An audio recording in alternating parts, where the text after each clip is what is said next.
Bienvenue sur Parlons de votre mental, le rendez-vous pour venir booster vos ressources psychologiques et votre mindset en écoutant des invités inspirants chaque semaine. Vous souhaitez être performant dans vos réalisations personnelles, professionnelles, tout en étant bien dans vos baskets? Nos invités de la saison 3 nous partageront comment ils font pour développer leur confiance en eux, leur motivation au quotidien, leurs méthodes pour gérer les échecs, la pression, le stress. Ils témoignent sur leur capacité de résilience et leur détermination pour toujours aller plus loin, plus haut, en restant positif. Abonnez-vous, ce podcast va devenir votre vitamine pour vous doper vous aussi à vous dépasser pour réaliser vos rêves. Et si nous découvrions notre invité du jour? Bonne écoute à toutes et à tous.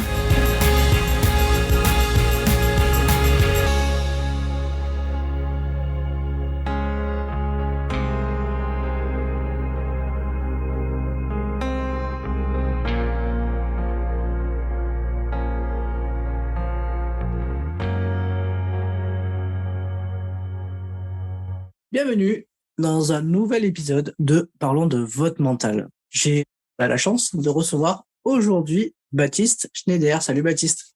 Salut Sébastien. Bon Baptiste, il paraît que tu es doué en graphisme. Il paraît.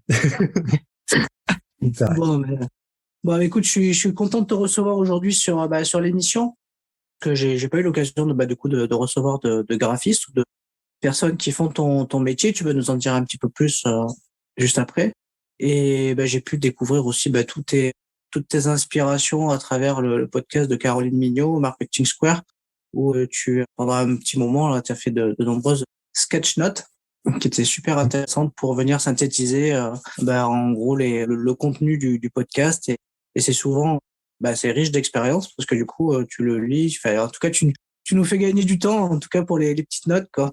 Voilà, c'est comme quand tu passes le bac, il faut faire des fiches. Franchement, tu as dû te régaler, toi, quand tu as dû passer le bac pour faire tes petites fiches à toi.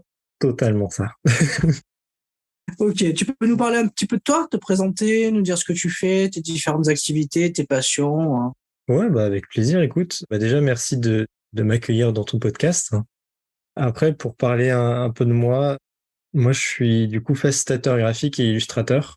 Donc, facilitation graphique ou sketchnote ou live scribing, ça porte beaucoup de noms. En général, c'est pour parler la même chose. C'est créer des comptes rendus impactants, très efficaces, avec du vocabulaire synthétisé, vulgarisé, et accompagné de tutos ou de petites illustrations pour favoriser la mémorisation et la compréhension. Cette définition-là, c'est très personnel, parce qu'en fait, chaque facilitateur graphique ou sketchnoteur va avoir une différence dans son compte rendu, sa prise de notes, et sa manière de comprendre l'information ou de véhiculer l'information derrière. Pour faire simple, moi, on me donne une information, je la traite, je la vulgarise, et hop, je donne un compte-rendu vraiment axé sur la pensée visuelle aussi, en partie, pour justement favoriser cette compréhension par tous, pour tous, et aussi avoir un compte-rendu que déjà tout le monde va lire, plus qu'un compte-rendu de 20 pages envoyé après une réunion, et avoir quelque chose d'agréable aussi à prendre. Et sur la deuxième partie, je suis aussi illustrateur, donc ça implique tout ce qui touche au dessin. Voilà, donc je fais un peu d'illustration de site web, quelques commandes personnalisées pour des particuliers aussi, ça arrive de temps en temps. Ok, donc en gros, du coup, tu es beaucoup axé visualisation finalement. Très. Puis très sur le visuel, tout simplement aussi, ça permet de rendre concret ou alors plus palpable une notion très subjective ou des leviers, par exemple sur le dernier client, des leviers pour une feuille de route, avoir un impact visuel, quelque chose qui va permettre de comprendre, permettre d'acter quelque chose qui sera dans le futur, mais aussi de se dire, c'est déjà là, en fait, c'est déjà un début, un commencement. Mais ouais. Ouais, non, c'est super intéressant. Et en plus, du coup, on y reviendra certainement après dans la partie un peu plus parlons de ton mental, sur certainement cet aspect visualisation mentale que tu dois avoir quand tu écoutes par exemple des conférences ou des podcasts, pour tout de suite imaginer le mot adéquat et certainement le graphique ou le petit dessin qui va illustrer ta check note. Ouais, c'est ça. Il y a un gros travail. Il faut réussir à faire plusieurs choses à la fois, sachant que quand je suis sur des conférences, le compte rendu, je le commence en même temps, je le termine en même temps que la conférence. Et après, il y a que quelques petites retouches. En fait, c'est beaucoup de moments sur le moment présent, réussir à capter l'information qui n'est pas forcément celle qui est dite, l'information importante qui est derrière, aller la récupérer, réussir en même temps à écouter la suite tout en notant, tout en parfois discutant avec quelqu'un pour continuer d'échanger sur son point de vue et réfléchir avec la petite illustration, comment le poser sur un ensemble. Donc, il faut être très multitâche sur un instant T et c'est quelque chose de très enrichissant. Ah bah ouais, bah du coup on va revenir un petit peu dessus. Alors tu sais que le podcast commence toujours par un mixte entre le portrait chinois et le questionnaire de Proust. Donc est-ce que t'es ok pour te prêter à ce petit jeu avant qu'on parle de ton mental? Totalement. Bon allez, on y va alors. Si tu devais être une couleur, tu Et serais quelle ben, couleur? je serais comme la bonne majorité des personnes, ce serait le bleu pour cet aspect très calme, ces tonalités qui peuvent aller du bleu nuit très posant, très calme de cette journée-là où tout s'arrête, du bleu mer avec l'eau, etc. Et c'est en plus une couleur qui est très compliquée à trouver paradoxalement dans la nature, de telle quelle. Donc c'est quelque chose de très intéressant. Si tu devais nous citer le moment de la journée que tu préfères, ce serait lequel et pourquoi? Très clairement, c'est la fin de journée, voire la nuit, tout simplement parce que c'est là où je suis le plus créatif. Ce qui fait que parfois, ça peut arriver, je fais des sessions de travail de minuit à 5 heures, parce que c'est là où je vais pouvoir travailler le mieux et le plus efficacement et abattre une quantité de travail que je pourrais très bien faire en une journée, mais là, le faire en 2 heures ou 3 heures, sans avoir de retouches à faire, etc. par la suite. Ah ouais, et tu fais comment le lendemain? Tu fais la sieste? Non, non, c'est arrivé. Bah là, la semaine dernière, pareil, il y avait agilement, donc le matin, fallait être présent. Fallait être présent un peu avant 8 heures parce que justement, fallait commencer la journée. Et j'avais fini ma session de travail vers 3 ou 4 heures. Et donc, il y a des fois, il y a des journées où, bon, c'est un peu difficile, mais c'est pas grave. Le week-end, c'est là où j'hiberne. Ok. Bon, autrement, je te conseille les techniques d'optimisation du potentiel qui sont utilisées dans les armées françaises. Là, c'est pas mal pour récupérer. T'as quelques outils sympas hein, pour venir t'aider à récupérer ton sommeil que tu as utilisé pendant ta nuit et où tu aurais dû dormir. C'est totalement ça. Si tu devais choisir un livre qui t'a inspiré ou qui a changé ta vie à un moment donné, ça serait lequel? Alors, moi, je lis énormément, mais ça va être beaucoup de littérature fantastique, plus que, voilà, des récits, etc. Il y en a deux. En fait, il y a toute une série qui s'appelle Chérub. Alors, c'est littérature jeunesse étiqueté littérature jeunesse. Et en fait, dedans, on traite tout sous un caractère agent secret, des infiltrations dans des organisations, etc. Et on va pouvoir apprendre sur la sexualité, les addictions, la manipulation mentale, etc. Donc c'est quelque chose de très profond, avec une petite description de comment se sentent les personnages, comment ils évoluent. Donc moi, quand je l'ai lu, en plus, j'avais le même âge que le personnage principal. Donc je crois que j'avais 12-13 ans. Et donc ça me permet d'apprendre aussi, voilà, en termes de mentalité, comment ça se passe aussi chez quelqu'un d'autre. Et après, il y a une autre série qui est plus fantastique, on va dire, c'était Percy Jackson, etc., sur la mythologie grecque. Et comprendre comment des civilisations avec cette mythologie-là pourraient s'intégrer avec des croyances aujourd'hui, sous couvert de fantastique toujours. C'est très intéressant de comprendre comment ça pourrait s'articuler, même dans la façon de penser, de ce qu'on pourrait percevoir et ce qui pourrait être une autre réalité en confrontant avec la nôtre. Ouais, je comprends. Mais parfois, il y a des trucs fantastiques et quand même qui sont fantastiques, c'est sûr, mais il y a ça croise aussi avec des choses un peu du monde réel aussi. Du coup, pour le rendre un peu plus, on va dire, accessible aussi, quoi. C'est Voilà. ça. Moi, je suis un fan du Seigneur des Anneaux. Qui est une bonne base. Ouais, ouais, ouais. Ah ouais, c'est une bonne base. Ah ouais, il y a Eragon aussi, je sais pas si tu connais. Ah ouais, oui, bah oui. Et ouais, en fait, j'aime bien, bon, après voilà, il y a tous les trucs fantastiques, Star Wars, tout ça, enfin voilà, mais c'est vrai que c'est cool parce que ça te sort quand même de ton quotidien, mais il y a toujours des messages forts, hein. J'avais vu un reportage du coup, sur Star Wars où ils expliquaient comment, du coup, ils s'étaient inspirés de la Deuxième Guerre mondiale et du Troisième Reich pour mettre en place un petit peu le scénario et tout, et du coup, tu vois, première lecture, j'y avais jamais pensé, quoi. Bah là, c'est ce qui est intéressant dans les deux séries, c'est que par exemple chez Rub, c'est toujours en lien avec des choses qui pourraient se passer dans la vraie vie. Typiquement, il y a un des livres, enfin, de temps en temps, il y a des personnages réels qui sont cités, etc., pour ancrer dans des faits réels aussi ce qui peut se passer. Et comparé à ça, il y a Percy Jackson où ils ont ramené la mythologie grecque. Enfin, Rick Riordan a ramené la mythologie grecque au monde d'aujourd'hui.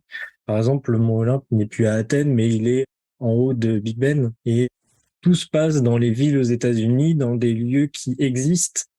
Et du coup, j'adore ce moment-là, en mêler la réalité et le fictif, mais toujours dans des lieux où, si on veut, on peut aller les visiter. Et c'est ça qui est très intéressant. Effectivement. Si tu devais nous donner une citation qui guide souvent ton quotidien, ce serait lequel? Alors moi, j'en ai une, Picasso.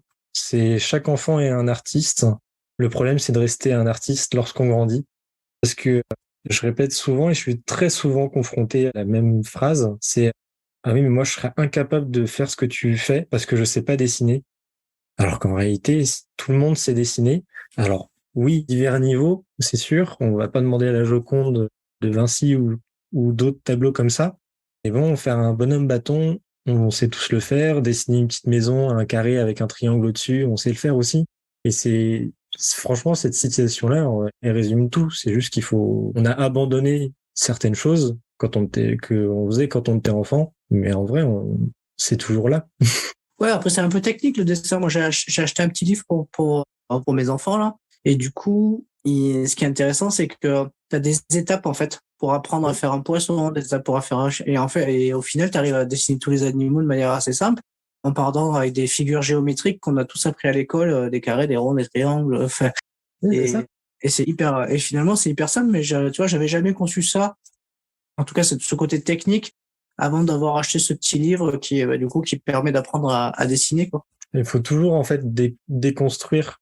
C'est toujours pareil. Quand on est face à un énorme projet, on va se dire, bah, c'est pas grave. Au lieu de penser, il faut que je termine ce projet-là en entier, eh ben, je vais le décomposer en petites phases. Eh ben, le dessin, c'est pareil. Au lieu de se dire, je vais dessiner la cathédrale, je sais pas, Notre-Dame de Paris, eh ben, je vais d'abord simplifier et partir sur les formes. Alors, on a 2 rectangles pour les 2 tours. Et puis, voilà, la façade, c'est un carré. Et puis après, on va aller dans le détail, dans le détail, dans le détail. C'est pareil. Il faut avoir une vision d'ensemble au début et après, on peut dérouler. Ok. Si tu devais nous citer une de tes principales qualités, ça serait laquelle? Je dirais observateur. Pour justement cet aspect-là de regarder tout ce qui m'entoure, puiser dans tout ce qui se passe et chercher les informations là où elles sont un peu plus cachées que ce qu'on laisse paraître ou laisse dire. C'est quelque chose qui est aussi important dans le métier de sketchnoter. Est-ce que tu écoutes des podcasts? Alors j'en écoute quelques-uns. Non, j'en écoute 3. Bah, déjà le tien. Ah oui, je savais pas que tu écoutais les miens, c'est vrai? J'écoute un peu. Suivant des fois tes invités, j'aime bien aller voir ce qui se cache derrière. Il y a celui de Sylvain Viens aussi, qui est Dépasse-toi, donc c'est très centré aussi sur soi-même, sur comment on fonctionne. Et Marketing Square, du coup, de Caroline Mignot. Ah bah oui, plein de Forcément. sketch-notes. Ok. Et du coup, sur mon podcast, quel a été l'invité que tu as aimé écouter? Et ben, moi, j'ai bien aimé Verino. Après, c'est parce que j'étais aussi un grand fan. Eh oui, Et, Verino. ouais. Et donc, j'arrive jamais à me souvenir du vrai. De son vrai nom? Son Ouais. vrai nom? Ouais. C'est Olivier Balestriero. Ouais, bah c'est pour ça. Sans être offensant. Mais ouais, toujours comprendre ce qu'il y a derrière. En général, on connaît une personne de façade ou par ce qu'elle fait ou quoi que ce soit, mais jamais derrière comment elle fonctionne dans sa façon de penser, de ce côté mental, justement. Et c'est toujours mieux d'en savoir plus. Non, c'est clair. Après, ce qui est intéressant, c'est que là, finalement, Verino, dans cet épisode, du coup, Olivier, nous explique aussi que bah, là, ce qu'on voit, nous, c'est un peu la partie immergée de l'iceberg, c'est-à-dire qu'aujourd'hui, il est sur le devant de la scène, voilà, on parle beaucoup de lui, mais avant tout ça, il a eu un parcours de comédien. Après, voilà, il a mis du temps à trouver, en fait, vraiment sa voix, et là, c'est l'humour noir, et ça lui va bien, et du coup, c'est intéressant de savoir aussi tout le travail qu'il a accompli et comment mentalement il a réussi, on va dire, au gré des expériences, à arriver sur l'objectif qu'il s'était fixé. C'est ça en fait qui était le plus intéressant c'est justement quand on voit la figure publique ou la personne comment elle agit en permanence, de comprendre ce qu'il y a derrière en fait, et parce que c'est pas toujours pareil. C'est vrai, c'est vrai. J'aimerais bien essayer d'accéder au mental de Maxime Gasteuil, mais je crois qu'il a peur, il n'ose pas encore. On a pas de temps. Ouais, faut être patient, faut être patient. Non, mais c'est intéressant, je trouve, d'aller creuser. En tout cas, faut que ce soit des artistes, que ce soit des chefs d'entreprise qui ont réussi, des athlètes, ou voilà, ou quelle que soit la personne, quoi, par rapport à son objectif de vie. Et c'est toujours intéressant de savoir un peu comment elle est arrivée à dépasser ses limites, à oser, à se mettre de barrières, et tout ça. Ça, c'est super important. Allez, encore 2 petites questions avant de parler de ton mental. Si tu devais choisir un sport, quel sport choisirais-tu? La natation. sans hésitation.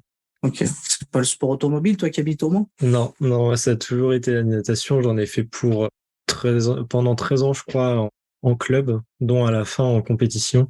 Donc non, ça a toujours été la natation. C'est là où je suis le plus détendu. Ok. Comme un poisson dans l'eau, alors. Comme quand tu décides. Allez, la dernière. Si tu devais choisir un personnage célèbre que tu aimerais incarner, ça serait lequel? De Vinci. Léonard de Vinci, très clairement.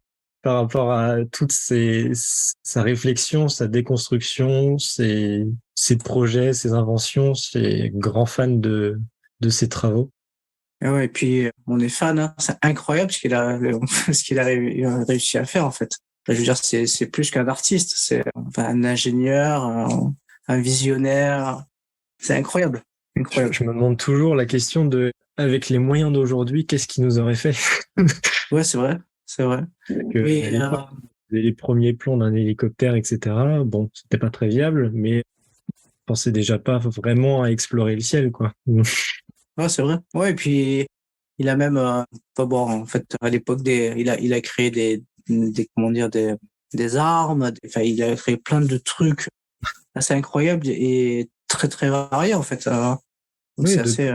De l'architecture à l'armement, aux études, même toutes ces études, ces croquis anatomiques, etc., sont super intéressants à feuilleter dans le codex, d'ailleurs, qui est en ligne, dans son codex, avec toutes les planches de recherche anatomique, de dessin, de déconstruction du vivant. C'est impressionnant. Ouais, fabuleux. Ok, allez, on va revenir un petit peu à toi. Alors, on a pu un peu élaborer un petit peu ton profil et voir un petit peu ce que tu aimais. Là, on va revenir un petit peu sur ton parcours. Comment tu as fait pour du coup arriver à faire ce que tu fais actuellement? Quelles sont les études que tu as faites? En fait, après le bac S, j'ai fait une année de prépa à l'UCO de Laval, dans Laval 3DI, en licence infographie et métier du multimédia. Donc, c'était une formation sur le dessin et la préparation un peu modélisation 3D, 2D, animation 2D, 3D, concept art, cara design, etc. en vue surtout de créer des jeux vidéo. Et en fait, je me suis rendu compte que moi, ce qui me plaisait, c'était la partie communication visuelle qu'on avait dedans aussi et cette partie dessin. Et donc, après cette année de prépa-là, j'ai quitté l'école et j'ai continué avec EDA, qui est une école à distance en art appliqué, en illustration et design de produits. Formation que je suis en train de fignoler aujourd'hui. Et en fait, voilà, j'ai pas réellement fait de formation pour faire ce que je fais aujourd'hui. Le plus important, en fait, c'était surtout de mobiliser les compétences et d'entraîner ces compétences-là pour faire un travail de qualité. Ouais, t'as tout dit là. Il faut se mettre dans l'action et faire pour progresser et s'améliorer. Bon, c'est ce que tu fais beaucoup avec les check notes à chaque fois, quoi. Du coup, finalement, ça t'exerce. Ouais. Bah, c'est ça, en fait, à chaque mission, ça exerce, à chaque mission, ça entraîne. Et en plus de ça, à chaque mission, j'apprends de nouveaux sujets qui me permettent de mieux comprendre le sujet suivant et donc de proposer toujours quelque chose qui colle le plus aux besoins. Ok. Bon, t'as un jeune parcours, mais malgré qu'il soit jeune, ce parcours, c'est quoi ta plus grande satisfaction? Ma plus grande satisfaction, c'est en fait avoir su rebondir quand justement en prépa, je me suis rendu compte que partir à 100% dans l'illustration, c'est pas vraiment ce qui me plaisait. Et donc, avoir réussi à arrêter les études au bon moment, plutôt que de me dire c'est pas grave, je continue en L1, potentiellement même jusqu'en L3, et puis je verrai bien à la suite ce que ça me donnera. Là, ça me correspondait plus sur le moment, donc je me suis dit allez, c'est bon, j'arrête. Et avoir enchaîné tout de suite sur d'autres formations, découvrir d'autres sujets, pas avoir eu une période où en fait je me suis laissé reposer, mais toujours avoir su rebondir pour continuer d'apprendre et de m'améliorer. Ok. Si je te dis rendre possible l'impossible, est-ce que c'est une phrase qui te parle? Bah ouais, totalement, parce que déjà, je pensais pas que c'était possible de faire ce que je fais aujourd'hui, dans la mesure où je savais pas que c'était un métier de base. Moi, je le faisais de mon côté pour justement mes études. Donc, quand tu parlais de fiches de bac, etc., je les ai faites pour moi. Et ça fait bientôt 2 ans, en fait, que j'ai rencontré justement Rossinkit, où j'ai vu que c'était un métier parce que c'était proposé dans l'agence. Et donc, à partir de là, voilà, je pensais pas que c'était possible quelque chose que moi je faisais dans mon coin puisse le proposer aux autres et que quelque chose qui, moi, m'a été utile pour m'aider à communiquer aussi avec d'autres personnes, et ben, je puisse apporter cette aide-là à des entreprises ou à des groupes de travail. Donc, c'est tout bénef. Ah bah ouais, c'est clair, c'est clair. C'est incroyable que tu avais pas connaissance que ce que tu faisais était déjà un métier. En fait, j'avais connaissance que les cartes mentales, il y avait des personnes qui faisaient des cartes mentales pour d'autres. Je pensais que c'était justement lié des fois aux designers, etc. Mais que c'était assez fermé. Et je pensais pas que c'était, voilà, qu'on pouvait le faire. En fait, juste ce métier-là, je pensais que c'était une petite tâche annexe qu'on avait sur d'autres métiers ou d'autres postes. Ok. Ouais, surtout qu'en plus, j'ai l'impression que c'est une compétence assez rare. En fait, ce qui est rare, c'est de pouvoir synthétiser et vulgariser pour les autres. Parce que la prise de notes, même s'il y en a pas mal qui, des fois, n'arrivent pas à prendre en note juste les informations et ils sont obligés de tout écrire à 100%. La prise de notes, on peut y arriver avec un peu d'entraînement. Mais par contre, prendre les notes pour les autres, pour que les autres puissent comprendre, ça demande aussi d'autres compétences et un peu plus de réflexion. Ok. Allez, on va parler de ton mental. Tu es bien assis? C'est bon. Ok. Si tu devais le définir, ce mot, le mot mental, comment tu le définirais, toi? De mon point de vue, le mental, c'est la façon de penser qui influe sur la façon de faire. Je trouve qu'il y a une bonne relation de cause à effet et que ça engrange justement pas mal de choses, mais dans le physique au final. Ok. Et si tu devais décrire une personne qui a un bon mental, tu la décrirais comment, cette personne? Je dirais c'est quelqu'un qui est aligné avec ses valeurs et qui est aligné avec ce qu'elle pense. Parce qu'à partir du moment où on pense le contraire de ce qu'on veut faire, en général, il y a un moment où ça coince. Et donc, je trouve que quelqu'un qui aurait un bon mental, ce serait quelqu'un qui penserait d'une manière qui est cohérente avec ce qu'elle est en train de faire et qui permettrait du coup de l'améliorer ou la booster. Ok. J'aime bien ce concept d'être aligné avec, avec ses valeurs et ses aspirations. Mais c'est vrai que tu as raison, parce qu'à un moment donné, quand on n'est pas aligné, à un moment donné, ça coince, quoi. Parce que du coup, en tout cas, si on est sensible à s'écouter, en tout cas, à un moment donné, c'est sûr que si on veut être heureux dans ce qu'on fait et être épanoui, il faut être aligné avec ses valeurs et ses envies et ses besoins aussi. C'est ça. Ça prend parfois un peu de temps à réaliser, mais une fois qu'on prend ce truc-là, ouais, ça change des trucs. Bon. T'es aligné, toi? Maintenant, ouais. Ok, donc ça veut dire qu'il y a un moment où tu l'étais pas. Moi. Ouais. Ok. Bon, bah c'est cool si t'es aligné. Enfin, en tout cas, ce que tu nous proposes, c'est toujours chouette à visualiser et à regarder. Et c'est super. Enfin, je trouve ça vachement bien ce que je fais sur les podcasts de Caroline Mignot. Merci. Est-ce que mentalement, tu te prépares? Alors, tu vois, tout de suite, je me dis, bon, je vais lui poser la question, mais du coup, quand tu dors pas la nuit et tout, comment tu fais enfin, t'as une préparation, comment dire, pour la journée d'après qui va être forcément difficile, t'as pas dormi, ou est-ce que tu as une préparation pour la gestion du sommeil? Par rapport à la gestion du sommeil, en fait, c'est juste que quand je décide que je dois dormir, je dors. J'arrive à, voilà, bah c'est une des méthodes militaires, en fait, pour justement apprendre à s'endormir en moins de 5 minutes. Voilà, de déconnecter progressivement un peu tout jusqu'à arriver à la tête où il faut réussir à faire un calme plat. Et une fois que le calme est plat est fait, voilà, c'est le sommeil, il arrive tout de suite. Ok, tu claques les doigts et tu dis fais dodo et c'est parti. Globalement, c'est à peu près ça. Efficace.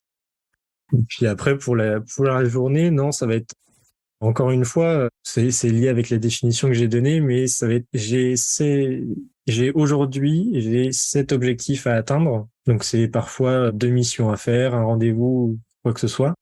Et ben, il y a des choses où j'ai pas la main dessus. Un rendez-vous client, c'est telle heure, c'est telle heure. Il y a des trucs où je vais avoir plus la main dessus. Je sais qu'aujourd'hui, je dois rendre une illustration. Et ben, aujourd'hui, il va falloir que je la fasse. Et à partir du moment où je serai disponible dans tous les sens du terme, environnement, concentration, imagination, etc., et ben, je vais travailler dessus. Je vais pas me forcer parce que je sais qu'en plus, dans le côté artistique, on parle souvent de art block.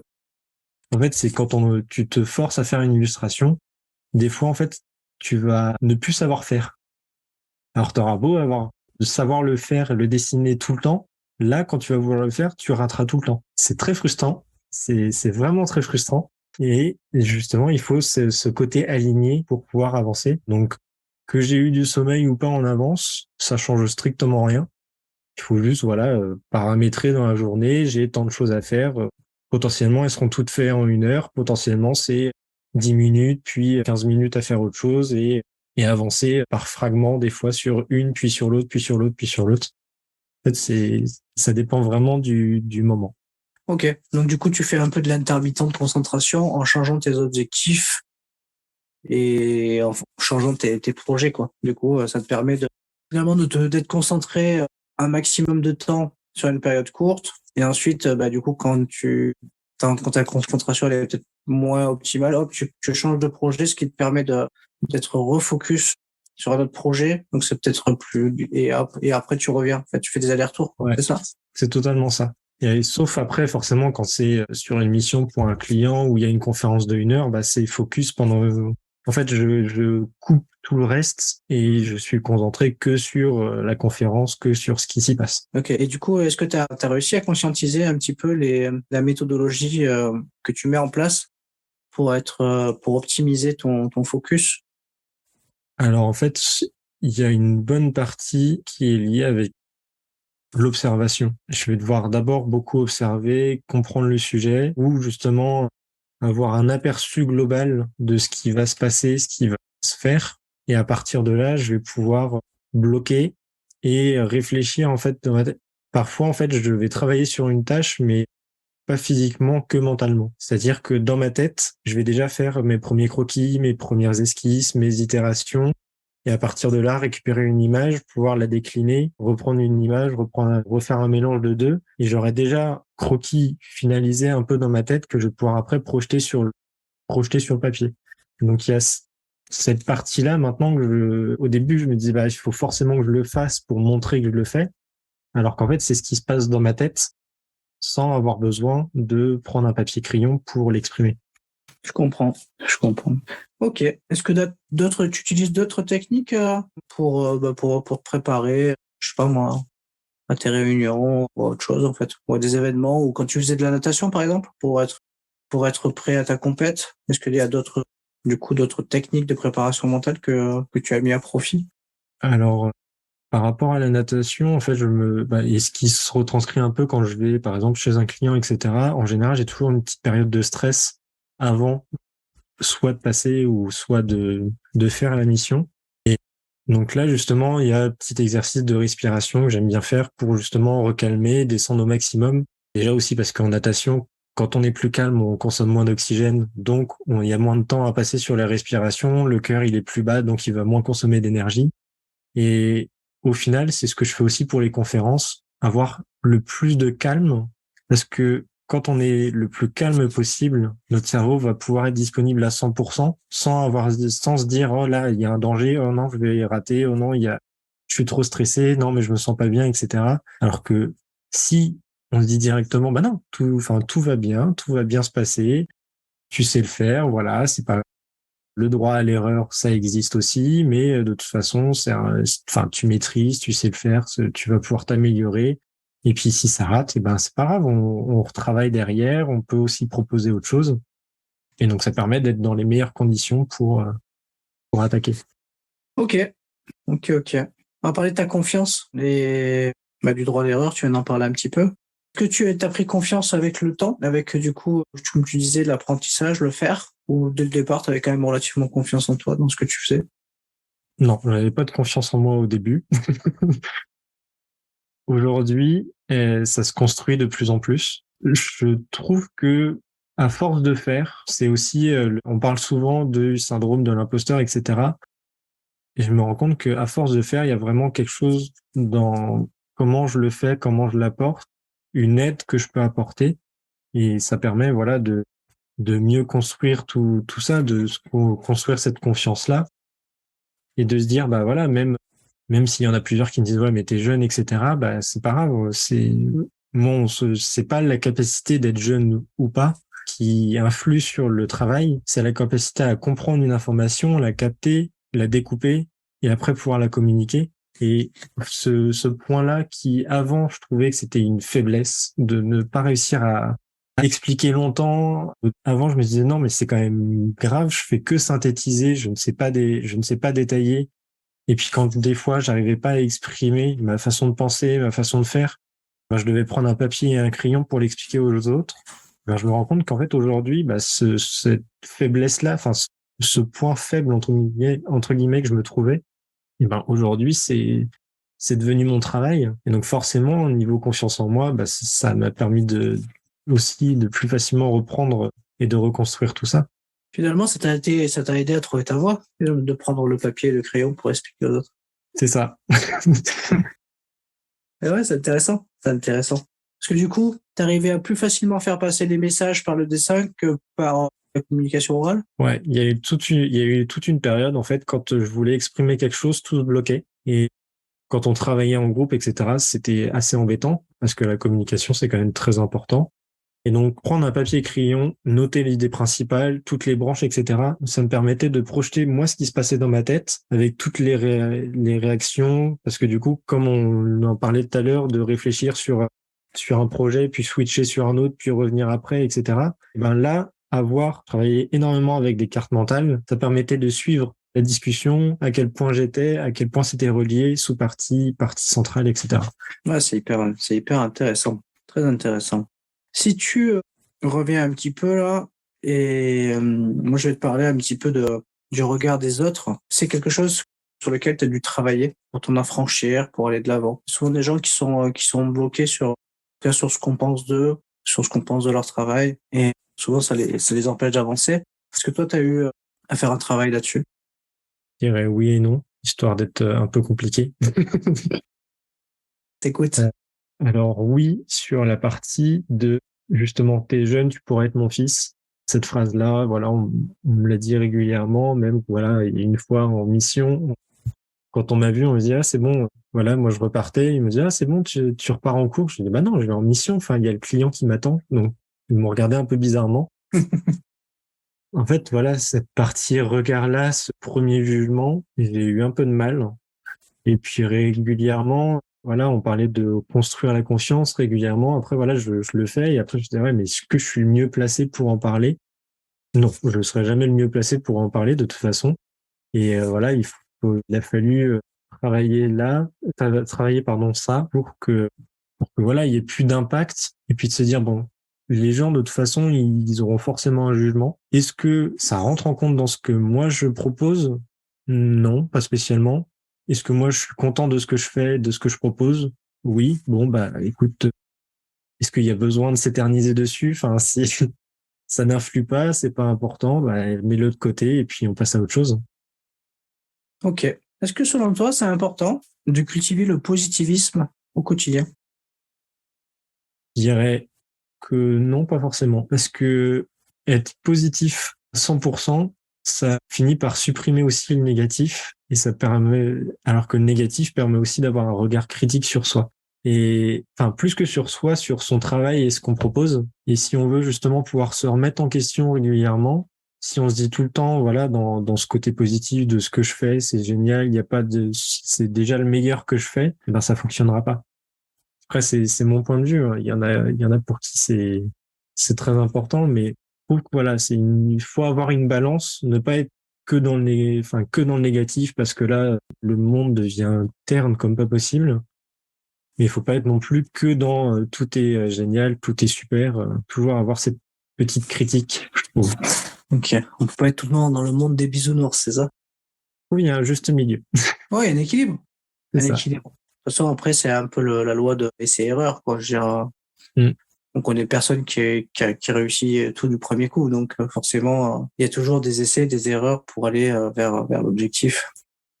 On va parler de motivation. Est-ce que tu as des choses qui te permettent de cultiver du coup ta motivation au quotidien? Alors, ce qui me motive vraiment, c'est je fais ce que j'aime, mais à 100%. Et on parle parfois de métier passion. Bah là, c'est très clairement ça. Et en plus de ça, c'est vraiment cette partie, pas de se sentir utile, mais d'aider les autres à pouvoir communiquer, échanger. Là où, bah, comme je l'ai dit tout à l'heure, moi, c'était quelque chose qui m'a un peu pénalisé. Enfin, je l'ai un peu, voilà, c'était un peu compliqué. Et aujourd'hui, m'en servir pour aider les autres à échanger, communiquer, pouvoir exprimer réellement ce qu'ils ont en tête. Et sur la partie illustration, pouvoir rendre réel quelque chose d'irréel, et ben franchement je trouve que c'est la meilleure des motivations pour continuer. Ok. C'était déjà arrivé d'avoir de fortes pressions ou du stress à gérer? Oui. Et est-ce que tu te souviens comment tu as fait pour dompter un petit peu ce stress, cette pression? Alors je suis assez mauvais pour le moment et sur les moments comme ça un peu trop en fait sur le moment. Le plus gros point quand c'est ça, c'est m'isoler ou alors justement me mettre moi entre guillemets en sécurité. Ce que je veux dire par là, c'est s'il y a trop de stress, un truc comme ça, prendre au moins juste 5 minutes à côté, redescendre, recalmer pour avoir les idées claires. Parce que justement, à chaud, etc., c'est là où on peut avoir les mauvaises réactions. Donc voilà, quand c'est en stress, discussion, poser, prendre le temps. Si sur le moment, voilà, ça coince, il y a trop de pression, bah, c'est pas grave, on va étaler un peu plus et puis on va pouvoir prendre le temps, chacun à son rythme, de pouvoir réavancer sur le sujet. Du coup, tu dis que tu t'isoles et du coup, tu te prends un temps pour te calmer. Tu utilises la respiration comme tu faisais à la natation ou qu'est-ce que tu as comme technique pour arriver à te calmer? Ouais, c'est ça. Bah, il y a énormément de respiration parce que forcément, c'est en général, quand on est en zone de stress, il va y avoir le rythme cardiaque qui accélère, on va perdre un peu tous les sens. La respiration, ça permet de recentrer tout ça, de recalmer, de calmer tout simplement tout l'ensemble. Et en plus de ça, je déconnecte ma tête. Je sais pas trop comment l'exprimer, mais je déconnecte mes pensées et puis je laisse, voilà, partir dans le côté imaginaire. Voilà, c'est un truc très apaisant de me projeter ailleurs. Comme ça me permet de mieux revenir et d'avoir un point de vue neuf sur la situation plutôt que de rester justement sur le même et de faire un peu cocotte minute et parce qu'en plus, j'arrive pas sinon à dissocier, à calmer et revoir la situation dans son ensemble. Ok. Et cet endroit où tu te projettes, c'est toujours le même ou il varie? Oh, ça varie beaucoup. Ça dépend beaucoup de ce que j'ai lu, de ce que j'ai regardé comme film, série, écouté comme musique. Souvent, c'est avec la musique et potentiellement, c'est des scénarios différents. Enfin, je laisse vraiment vagabonder comme bon semble. Parce que tu sais, il existe une technique en préparation mentale qu'on appelle le safe place. Je sais pas si tu connais. Ça te parle? Et ça me fait penser un peu à ce que tu me racontes. C'est-à-dire, l'idée, c'est de s'isoler, de reprendre son calme et d'aller dans un endroit sécure. Donc, un endroit que tu as déjà déterminé en amont. Ça peut être un endroit que tu aimes bien, un endroit où tu te sens en sécurité. Enfin, du coup, et ce qui est intéressant, c'est du coup, quand tu as besoin d'aller dans cet endroit-là pour redescendre et te recentrer et mieux gérer quelque chose qui t'arrive, du coup, c'est intéressant en ayant travaillé cette technique, de pouvoir y retourner, en fait, et du coup, ça te permet d'être sécure et de repartir ensuite, voilà, pour avoir, en ayant géré ce moment de stress, de pression, voilà, ou D'accord. d'inconfort du moment, quoi. Bah là, c'est ça, mais ça change un peu tout le temps. Et vu que j'ai quand même la main mise dessus, parce que ça reste mon imaginaire, forcément, je peux faire un peu ce que je veux sans souci. Ok, c'est super intéressant. En tout cas, finalement, en fait, ça te permet tu switches en fait. Ouais. La concentration, on en a parlé. On va parler un peu de détermination. Souvent, on entend la phrase que pour avoir une force mentale, il ne faut rien lâcher. Comment tu te situes par rapport à cette phrase? Pas forcément d'accord. On peut justement lâcher un peu prise. Et après, là, c'est la partie créative qui va parler plus qu'autre chose. Quand on reste cantonné, sa zone de confort parfois ou quoi que ce soit, je trouve qu'on n'a pas le même point de vue, le même regard, et on ne peut pas aussi atteindre cette neutralité qu'on peut avoir besoin dans le métier de facilitateur graphique, entre autres. Parce que si on reste proche de soi, etc., on va pas justement pouvoir comprendre l'entièreté, on va potentiellement émettre aussi des jugements, des a priori. Et donc, je pense que non, c'est quelque chose parfois lâché, pas totalement, parce qu'il faut quand même être en accord, aligné, comme on disait tout à l'heure, mais c'est pas quelque chose qui doit normalement être fixe, plus souple, je dirais, pour avoir un peu l'image. Ouais, je vois. Après, c'est vrai qu'être trop rigide et ne rien lâcher, bah, du coup, ça, quelque part, on est un peu en tension. Ça me fait penser un peu à, tu sais, à un chien qui mord un morceau de bois, là, quand tu veux jouer avec, ou un ballon, et il va rien lâcher. Au final, t'as plus peur de lui faire mal qu'autre chose. Ouais, c'est ça. Enfin, Et, voilà. Et après, ouais, souvent, desserrer les l'étreinte, ça permet aussi d'avoir un peu plus de recul sur les choses aussi. Ok. Alors, on a fait un peu le tour de toutes les questions que j'avais envie de te poser aujourd'hui dans le podcast. Pour finir, du coup, cet épisode, comme tu le sais, puisque tu écoutes les épisodes, je laisse toujours le mot de la fin à l'invité pour laisser un peu une empreinte de quelque chose qu'il a envie de déposer auprès des auditeurs, quelque chose qui lui tient à cœur. Et ensuite, n'oublie pas de donner un petit peu les éléments pour qu'on puisse aller voir ton travail, qu'on puisse éventuellement te contacter si on a envie de, je sais pas, de faire une collab avec toi sur un projet CheckNote ou autre chose. Et, puis voilà, on n'a pas trop parlé de ton entreprise, celle où tu travailles, tu l'as un peu cité tout à l'heure, mais du coup, c'est parti brièvement, donc n'hésite pas à redire un petit mot dessus, ça peut être utile pour des gens qui cherchent en tout cas des entreprises qui travaillent dans ton domaine. Je pense que c'est toujours bien utile d'avoir des ressources à ce niveau-là. top. Et bah, voilà, juste avant de continuer, franchement, merci de m'avoir invité. C'était un plaisir de faire cette petite balade dans ma tête et aussi de venir un peu challenger ce qui s'y passe. C'est toujours très, très intéressant et ça permet de mieux réfléchir et d'activer un peu plus la créativité. Si j'avais vraiment un dernier point partagé vraiment avec tout le monde, c'est qu'il faut prendre le temps d'observer tout ce qui se passe autour de nous. Il y a énormément de choses qui s'y passent. Quand une personne nous parle, il se passe énormément de choses plus que la parole. Petit point, par exemple, la gesture, les pauses, comment elle va parler, comment elle évoque la chose. Est-ce que il y a une gestuelle qui se met en place? Est-ce qu'elle repasse plusieurs fois sur l'information? Ça permet d'aller plus loin que la simple écoute d'une personne, plus que juste se baser, oui, bon, elle a dit que c'était bleu. Non, c'est vraiment pourquoi elle l'a dit. Alors, on se retrouve un peu dans les études de bouquins de, oui, mais les rideaux étaient rouges, c'est parce que, non, c'est pas ce point-là. C'est vraiment aller chercher, observer tout ce qui s'y passe, déconstruire visuellement tout ce qui s'y passe. Quand on voit le dessin, si on a envie de pouvoir dessiner, et ben pareil, il faut se retourner à cette base de formes simples.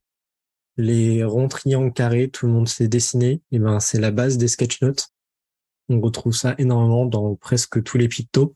Après, c'est un peu plus modulé et ça demande un peu d'entraînement. Puis voilà, le petit rappel, c'est que la la pratique, ça ne rend pas parfait. Mais en tout cas, ça permet d'améliorer. Et de toute façon, la perfection, on l'atteindra jamais. Après, voilà, donc pour finir, donc moi, ouais, c'était donc Baptiste Schneider. Moi, je suis très dispo sur LinkedIn où je partage régulièrement des sketch notes. tout comme RoastingKit, qui est l'entreprise avec qui je travaille, qui fait de gestion de projet, facilitation graphique, no-code et méthode agile. C'est un autre point très important aussi de l'entreprise. Et pareil, si ça piquait votre curiosité, de pouvoir déconstruire ce qu'on voit, ce qu'on entend, une information pour pouvoir la communiquer aux autres. Donc la pratique, c'est du sketchnote. Et en plus de ça, là, on est en train de retravailler sur des modules pour pouvoir partager. Vraiment, c'est cette notion de partage-là qui est la plus importante par le biais de masterclass et formations qui arriveront très bientôt. Donc voilà. Enfin, il faut pas hésiter à venir discuter sur LinkedIn. Je réponds avec toutes les questions avec grand plaisir. Ok. Bon, bah, super. Bah, écoute, en tout cas, merci beaucoup pour ton témoignage, pour venir parler de ton mental sur cet épisode. Et puis moi, pour conclure cet épisode, avant de te dire au revoir, je remercie la plateforme Richmaker qui nous a permis de nous mettre aussi en relation et qui me permet régulièrement d'avoir des nouveaux invités, de connaître des invités que je soupçonne pas, et c'est toujours sympa de faire des collabs inattendus. Et donc voilà, donc je remercie du coup la plateforme Richmaker, mise en place par Caroline Mignot, et que je vous invite à aller voir si vous voulez faire des collaborations B2B, soit avec des podcasteurs, soit avec des entreprises. Enfin voilà, toujours en lien avec le marketing. Voilà, merci à toi. Je te souhaite une très belle fin de journée et on va profiter du soleil puisqu'il y en a un petit peu. Je te dis à très vite. À très bientôt. À très vite. Merci beaucoup. Si cet épisode t'a plu, tu peux le partager en me taguant ou en lui laissant 5 étoiles sur Apple Podcast. Tu pourras aussi être tiré au sort pour gagner un test OMSAT pour évaluer tes qualités mentales.